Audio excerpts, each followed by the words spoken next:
qui va réchauffer, c'est l'énergie. Donc il faut des protéines, carburant.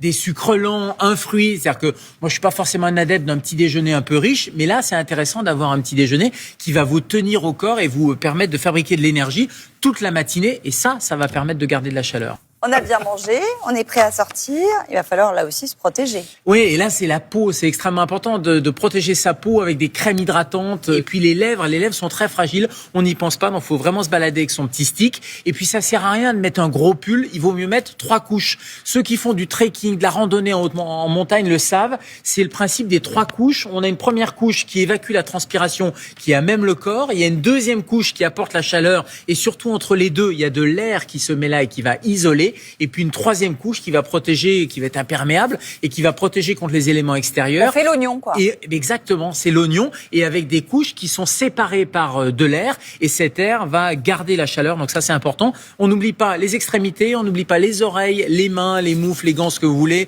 Quelque chose pour protéger les oreilles, et le bonnet. 30% de la chaleur part par la tête. Je pense aussi à la solidarité avec les gens qui vivent dans la rue. N'hésitez pas à aller demander de l'aide, proposer votre aide, proposer un hall d'immeuble pour pouvoir se réchauffer. Appelez le 115, même si c'est compliqué, parce que le 115, ça répond pas toujours.